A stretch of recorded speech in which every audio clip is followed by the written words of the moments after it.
ఆకాశ మహాకాశములను అందలి సమస్తమును సృజించిన దేవాది దేవునికి నా హృదయపూర్వక వందనములు, స్తుతులు, స్తోత్రములు సమర్పించుకుంటున్నాను. అందరికీ శుభోదయం. ఇది నా మహోన్నతుడైన దేవాది దేవుడు నీ కొరకు సిద్ధపరిచిన వాక్కు. తన తోడు అని ప్రమాణము చేసి, నిశ్చయముగా నేను నిన్ను ఆశీర్వదింతును, నిశ్చయముగా నిన్ను విస్తరింపజేతును అని చెప్పెను. దేవుని నామమునకు మహిమ కలుగునుగాక. ఈ మాటలు హెబ్రీ పత్రిక 6వ అధ్యాయము 14వ వచనంలో వ్రాయబడి ఉన్నవండి. ప్రియమైన నేస్తమా, ఆనాడు అబ్రహాముతో వాగ్దానము చేస్తున్న దేవుడు అదే మాటను ఈ దినాన నీతో కూడా వాగ్దానము చేస్తూ ఉన్నారు. అబ్రహామునకు వాగ్దానము చేసినప్పుడు తనకంటే ఏ గొప్పవాని తోడు అని ప్రమాణము చేయలేకపోయాను గనుక తన తోడు అని ప్రమాణము చేసెను.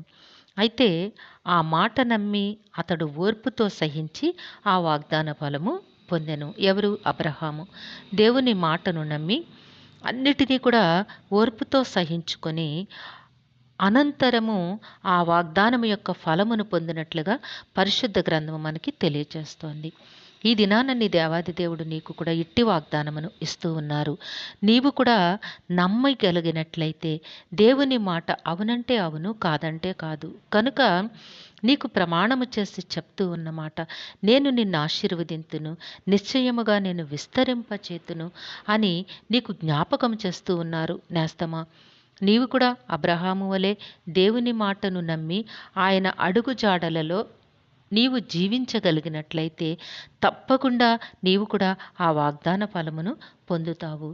దేవుడిచ్చిన మాటను, దేవుడిచ్చిన వాగ్దానమును హృదయమునందు నీవు పరిపూర్ణముగా స్వీకరించి విశ్వసించగలిగినట్లయితే దేవుని మహిమను చూస్తావు. కాబట్టి నేస్తమా, ప్రతి విధమైన చింతలు దేవుని సన్నిధిలో దేవుని పాదముల చెంత విడిచిపెట్టి దేవునిపై ఆనుకొని ఆధారపడి అడుగులు వేసినట్లయితే నీ జీవితము కూడా ఎంతో ఉన్నతముగా దేవాది దేవుడు ఆశీర్వదిస్తాను, నిన్ను విస్తరింపచేస్తాను అని వాగ్దానము చేస్తూ ఉన్నారు. గనుక దేవుని మాటల యందు లక్ష్యముంచు.